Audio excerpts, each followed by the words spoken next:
Hi, everyone. This is the June 20th Jupyter IPython weekly team meeting. And I've been traveling and sort of completely out of the loop for about a week. So I can help keep the agenda moving, but I'm mostly catching up. So Matthias, notes on IPython and display stuff? Sure, I'm still working them. There is a pending pull request. One question is basically if you want to get a MIME bundle representation of an object, something which is easy to access for users, because right now we have something deep in the bowel of we have something deep in the bowel of IPython that allow you to get formatter and then call the formatter on an object, but it's quite complicated. So I'm trying to expose something simpler for users, which also can prevent if you have representations that call representation of other objects, if you have a cycle, to prevent basically cycles. The problem is I need to rely on global state because we don't pass anything to the standard wrappers. So there are some questions about how to prevent recursion in a trade safe, or maybe not completely trade safe, but that at least would not crash, even if the result is wrong, would prevent recursion, and also in a task safe if you're using async.io manner. I wrote an API, but I've tried to use it, and I'm not happy with it because it's extremely verbose, as all our wrapper MIME both returns data and metadata.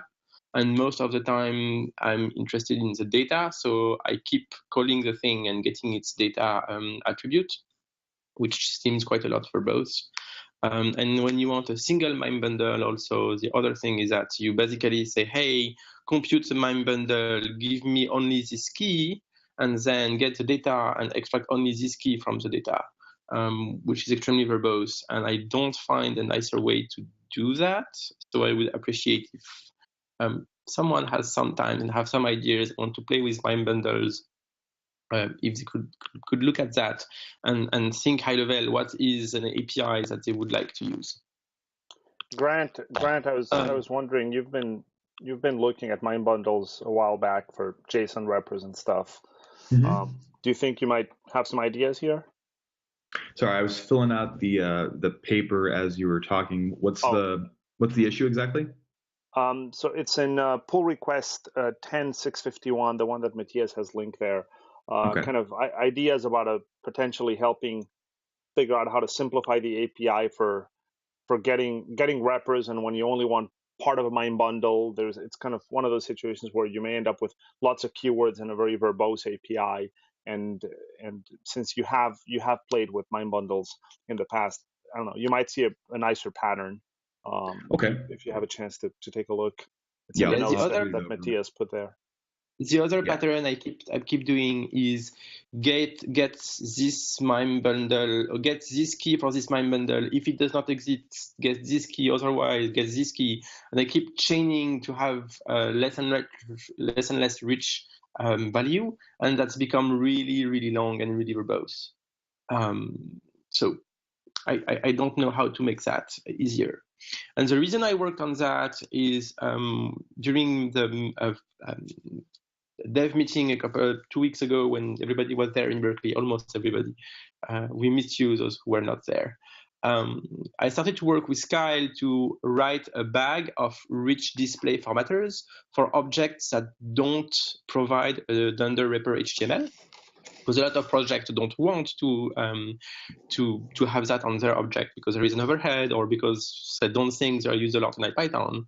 And IPython provides a way to register external formatters.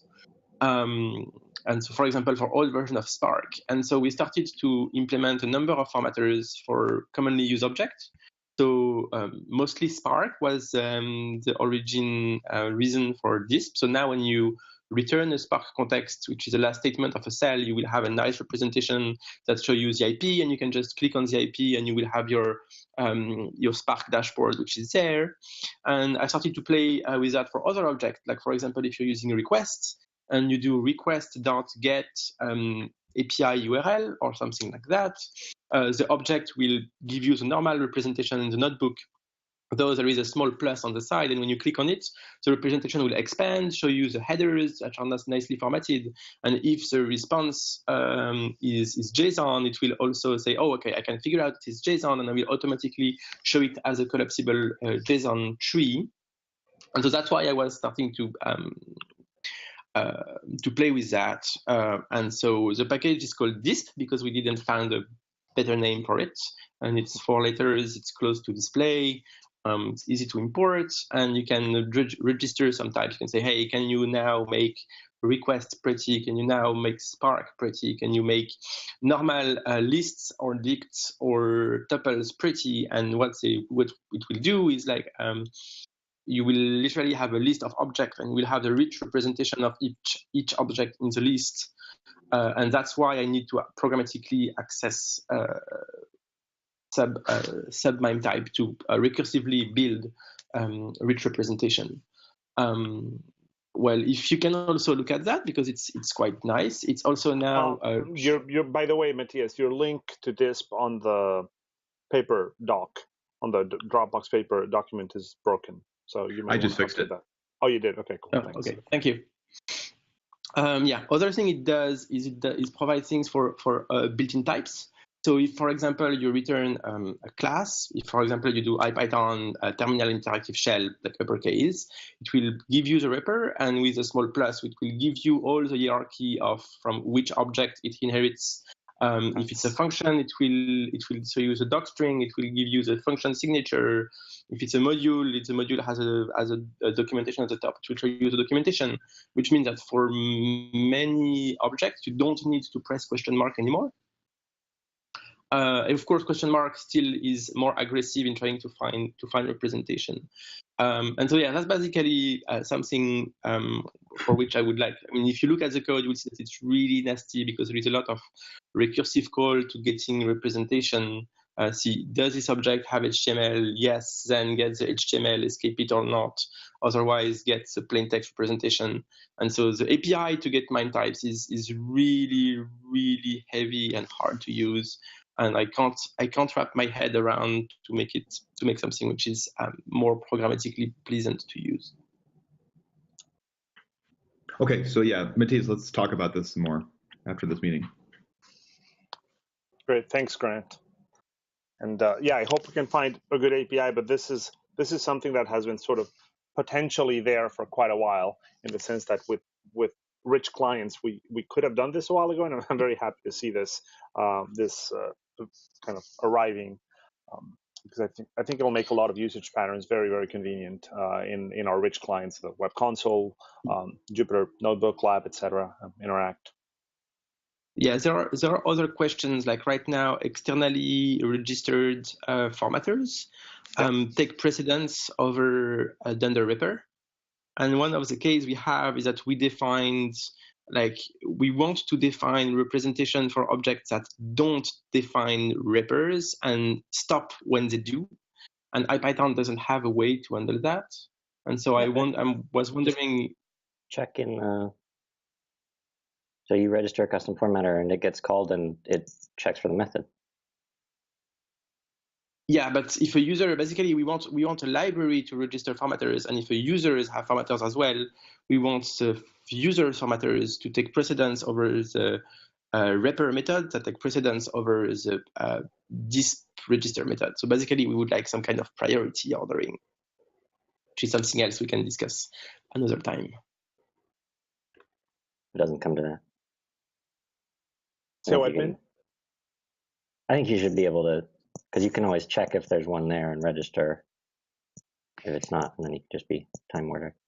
I don't think we should have like priority resolution in the display formatter registry. So yeah, we can talk about that.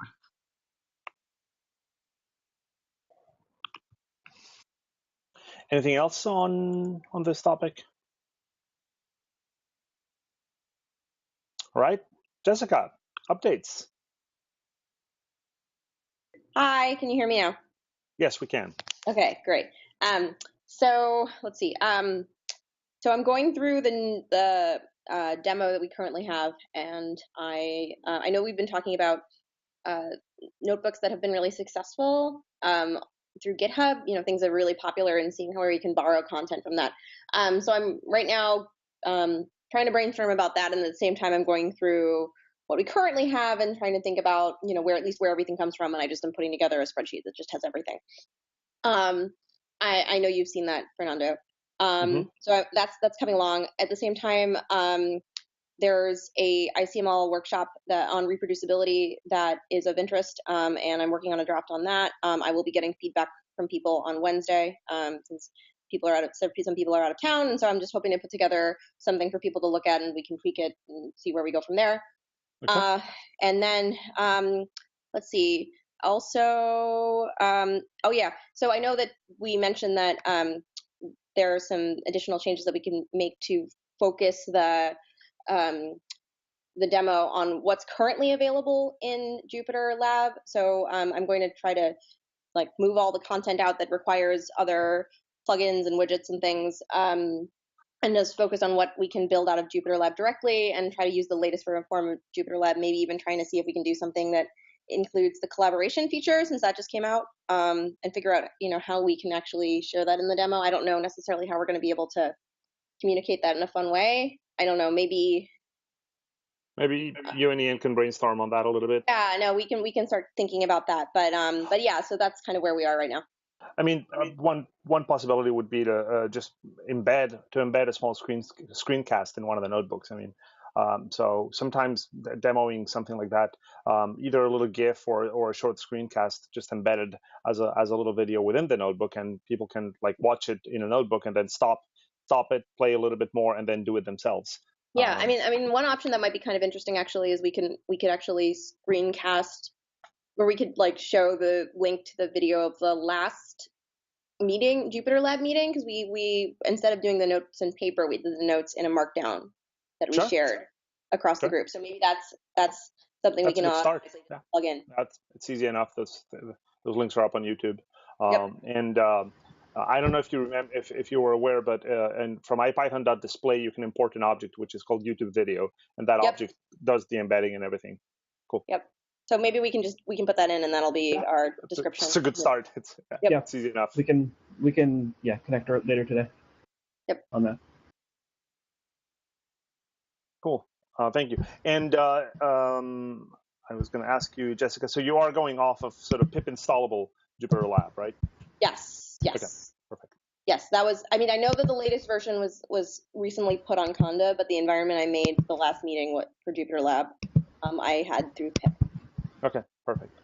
And did the repo for that demo get moved over to the org, or are you still working off of? Yes, it is now on the org. I now have rights, and I'm working on that. Yep. Yeah, it'll be great to have that kind of as an official thing we point people to, and we keep improving it. Yep. It's a great demo. I think we can even make a little note on the Jupyter Lab README that as a link.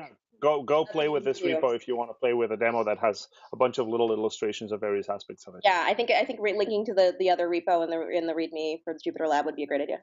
That's good. Actually, could you drop in the Dropbox paper a link to that repo in your section? Oh, yeah.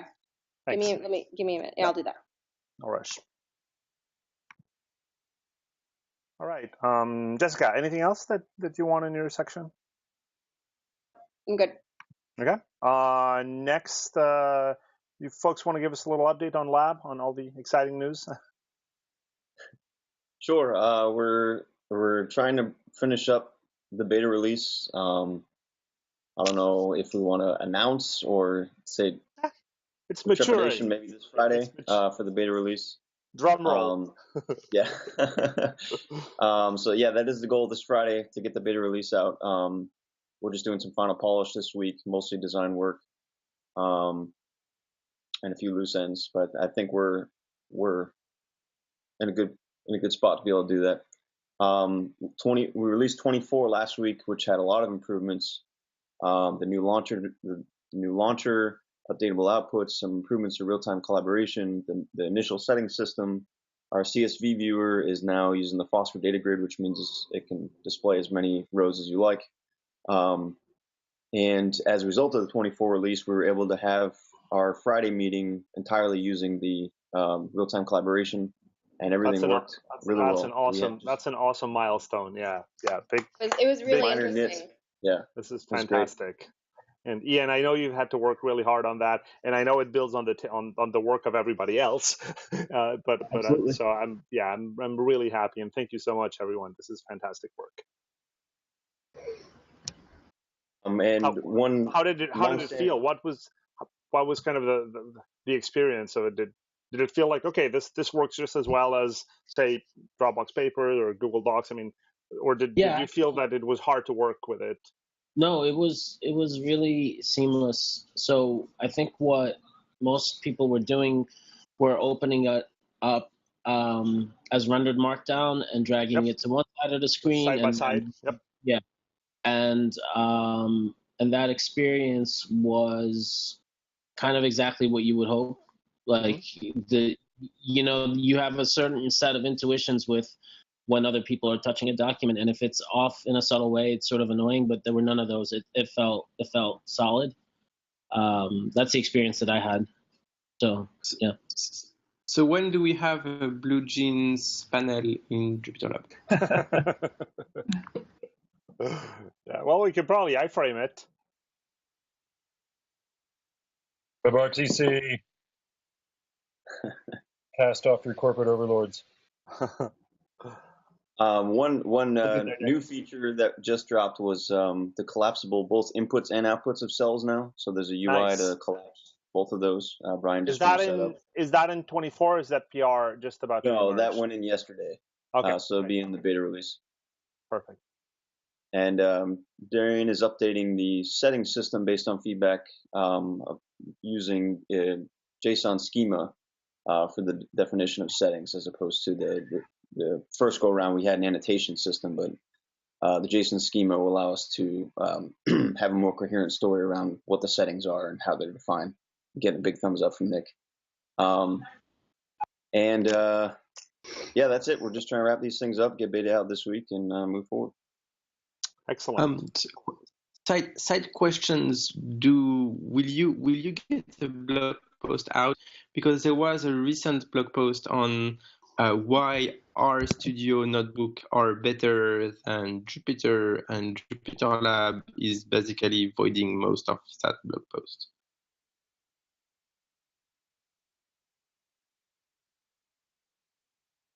Is anyone working on writing something up for the beta announcement, like a short little blog post?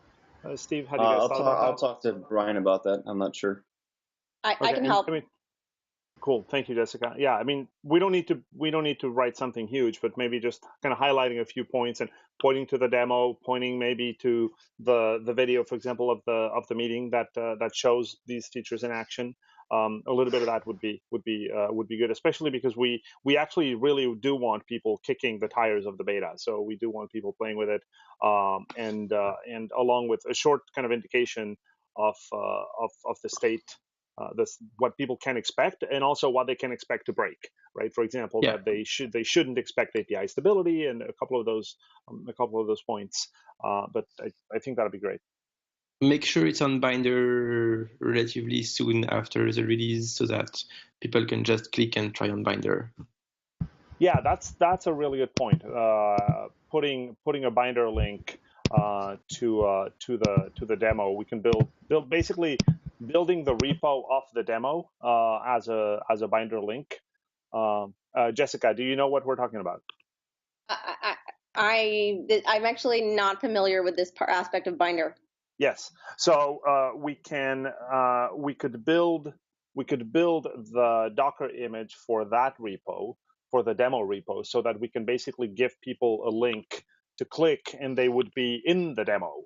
Live. And the new version, not mybinder.org, but beta.mybinder.org is a rewrite of the backend that people at Berkeley have been working on, that Chris and UV and others have been working on recently, and it's a lot faster and runs a lot more smoothly than the previous version of Binder. And we're soon going to switch one to the other so that it becomes the default URL, but that's not quite ready. So in the meantime, beta.mybinder.org would be the URL to use. And so actually, if you want to give, Jessica, if you want to give it a try to see if that repo builds well and with the dependencies. Yeah, I know that like we have some breaks with it anyway. That was one of the things I was trying to do, is to try to get Travis up and running with it. So that this will be a good like test case. Yeah, getting it, because then we can literally, when the beta goes live, just update that build of Binder and point everyone to it and say, I mean, if you want to just play with this, you don't need to install anything. Just click here and see how it works for you. Fernando, is there a mechanism for creating URLs that redirect off of just Jupyter.org so that we can have one canonical URL and that'll take care of any underlying change, so that the URL we share is a Jupyter.org URL and whatever it points to is always correct? Yeah, we don't have anything in place right now. We don't have a URL redirect mechanism in place. I don't know that we'll have one by Friday, but it is a good idea to start thinking about having. Okay. I mean, we could do it with plain HTML and plain HTML redirects. Just pick a page, drop a page into the website. But it would it probably would be nicer to have something that doesn't require making a custom. Can't remember what the HTTP redirect code is, 301 or whatever it is. An HTTP redirect all the time. No, true. But we don't have anything in place. Jessica, you were saying something? Yeah, can you like just so I understand though, because I'm still trying to figure out the relationship between Binder, because that's like something we've been talking about with the relationship between Binder and Jupyter, and so Jupyter Lab. Sure. So like how do you envision this happening? Because like this environment will have Jupyter Lab, this Binder environment will have Jupyter Lab in it. Pre-installed, yes. It's pre-installed, and so you can navigate around it using Jupyter Lab. And you can navigate around the repo. You can run. So the purpose of Binder is the following. For a long time we had try.jupyter.org, which is a little demo site based on it's off of Kyle's original work on Temp and B to basically spawn a temporary notebook server that is inside of a Docker container and that is completely meant to be completely ephemeral, right? The moment you log off, it's destroyed. You don't get to save anything, but it's a nice way of like demoing. Okay, this is the notebook, right? That's kind of what it was originally made for. So the idea of Binder was to take that together with a specific repo. So rather than you always getting this kind of hollow, always the same notebook server, you can get a notebook server, but with a specific repo installed into it already, basically pre-cloned, and the dependencies for that repo pre-built. And that way you can give someone a link. So effectively it becomes like an executable version of NB Viewer. If you will, NB Viewer made it very easy to give someone a link to view a notebook without having to install anything. Yep, I remember that. This gives you an easy way to give someone a link to run a notebook or a collection of notebooks without having to install anything. Binder, Jeremy Freeman, who used to be at Janili Farm, and I had a chat about this idea a couple years ago.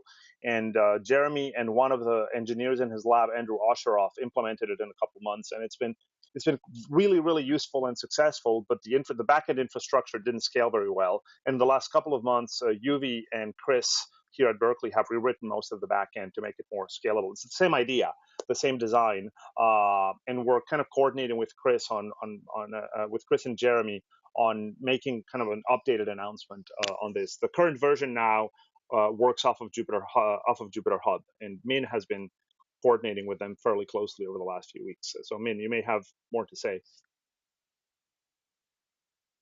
I think you've covered it. I think so. So just so I understand, then, so Binder is basically what holds everything pre-installed. But in terms of like the user experience of how the user navigates through the repo and experiences the repo, like it's Jupyter Lab is kind of like the front end. Exactly. Yeah. So like Binder is kind of like the back end, and Jupyter Lab is kind of like the front end. Binder is a back end that helps you take a repo of notebooks on GitHub, builds the Docker container for them, and spawns the Docker container. Binder is that backend infrastructure. But what people see when you give them the Binder URL, what they're going to see is, oh, I'm in Jupyter Lab. It's just that it's an installation of Jupyter Lab or Jupyter Notebook that is not designed for them to save anything. There's no authentication. It's destroyed the moment they log off. It's purely for demo and illustration purposes. Yeah. So basically then Jupyter Lab will be like the front end and then Binder is kind of like the back end. Yeah, exactly. Great. Okay, perfect. The way I would put it is that Binder is a way of specifying the environment in which Jupyter will be run. Yep. And something I've been kicking around on is doing completely static offline builds of Jupyter Lab, either to run as the Chrome and Beaker browser or just cause. That might be very interesting for the site. If we could actually put a no running kernel example of Jupyter Lab right on the site, just hosting a 5 megabyte slug of JavaScript. And so that isn't going to ever fall over, right? Yes. It's going to hit the CDNs and everything like that. Purely client side. That might be interesting if you let's cut the screen again, but imagine, the laying out the features along the left that you can navigate through, and that's farting around with Jupyter Lab here, pretending to do kernel stuff, whatever. That's another way, because even with the more scalable backend, when you do your beta release, Binder's going to fall over. Yes, so that is true. Bad experience. Yeah, and we may want to be careful that when we do the announcement, it may be actually too much load for Binder. We're a fairly popular project, and it may cause too much load. Now, go ahead, Min. No, sorry. Finish first. No, I mean, obviously it will tell people sort of come back later, and this is because it really is a best effort service. But one thing that I don't know is what the current setup on beta, what the dynamic scaling behavior is like. Min, do you know that? We don't have UV and Chris. We don't have dynamic scaling, or because there are non-public things to talk about in terms of scaling and the operating costs of Binder. But there is another. Because Binder is currently run from an operations standpoint, still under the old funding, at least in terms of accounting and stuff. Yeah. But there is also Temp and B, which is ours, and run on our Rackspace stuff, and is a bit lighter weight than Binder, and can handily. The main disadvantage of Temp and B is it's only one image. Sure. But this is our image, so I guess we could. Yeah, exactly. And this is kind of what it's for, is like, this is the place where you go and try out Jupyter stuff, and it's really the same thing of but we essentially build an image by hand. And then that's run, and it's much faster than Binder, and much lighter weight because it doesn't have to make any choices. And we can easily scale that up to handle at 10,000 concurrent users or something. Okay, that might be then a better idea for the announcement for the lab beta than putting it on and Binder's a perfect way to test that, and then we just essentially pick that image and then use that. Test the builds off of Binder, but basically freeze it once we're ready, and make the Temp and B URL the one we use rather than the Binder one. Yeah. Okay, that sounds like a good plan. That sounds like a very good plan. But the static one's still fun. Really cool. No, the static one sounds great, but obviously it's gonna. Yeah. We do want to show Python and R and Julia and the actual languages. So I think Pinnacle's for, right? What's that? So that's what Pinnacle's for, right? Pinnacle. It's a 3 gigabyte static. Yeah, the portable native client. Oh, Pinnacle. Yeah. Yes. Yeah. I didn't. Well, there is a microbit emulator. It's Kimu. They push Kimu to the browser with a microbit inside it, so you could have microbit Python. Yep, I played with that one. It's pretty cool. So, Jessica, does that make sense? Can you say that one more time? I just wanted to make sure I'm clear. Sure. That instead of using the full Binder, if you remember what I mentioned, that Binder basically took the original Temp and B and made it much more flexible. What Min was pointing out is that since this is really just one image, I mean, we don't need the flexibility of Binder that you can point it to any repo on GitHub. We just need to do this for one thing. That maybe what we should do is use the more static Temp and B, which only serves one image, but it's our image anyway. So that's the whole point, right? It is for Jupyter stuff, and so we can make the build on Temp and B instead. And serve that. And because Temp and B doesn't have all of the extra bells and whistles of Binder, it's much more lightweight and it runs on hardware that we have more control over. So I'm going to change those notes then to say, so we should add a Temp and B link. Exactly. Great. And the idea is that we can use the convenience of Binder, where you can trigger builds very easily, because on Binder you can update a repo and say, build me the Docker image again. And so we can use Binder while testing. And once we say, okay, this image works, we're happy with this image, then we can move that image that we're happy with over to be the static Temp and B one. We use Binder for testing.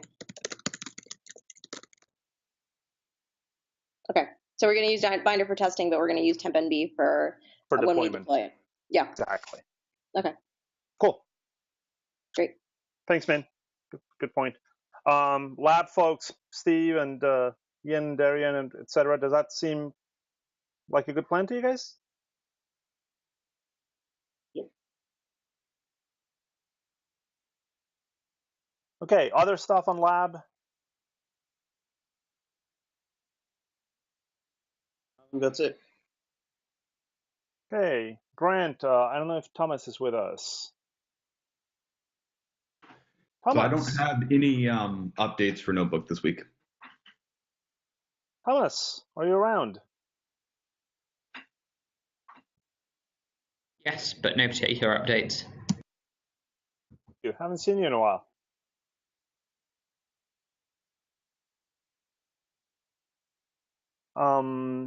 Protocol notes. This is, I don't recognize by those two initials. That's me. Okay. There's been some discussion prompted by Julia folks about some Unicode things in the protocol. And I think the discussion is largely resolved. We just need to end the PR and make the release and kind of make it official. Okay. So it's just mostly a heads up there. And Notebook 5.1 already has the fix and implements the protocol, so we should probably get the protocol officially released before 5.1. Is there any of this that needs to be adjusted on the Jupyter Lab side, or does the machinery automatically carry over? It had to be done by hand, but it has ours also already been done. Okay, perfect.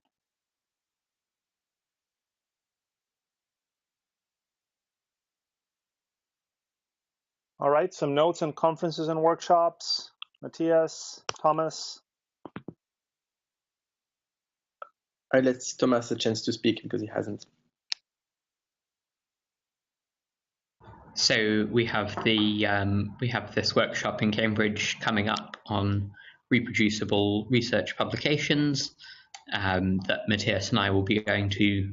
And they've sent us through some documents and blog posts to read in advance, which I've just been looking at. Yeah, we'll let you know more on how that went next week, I guess.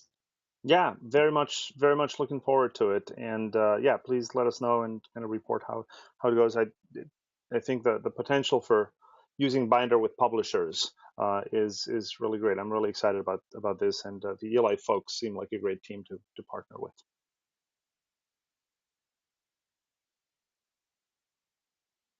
Okay, so there are a couple of action items at the bottom. Did we miss? For people to keep track of? Did we miss anyone or anything that came to mind?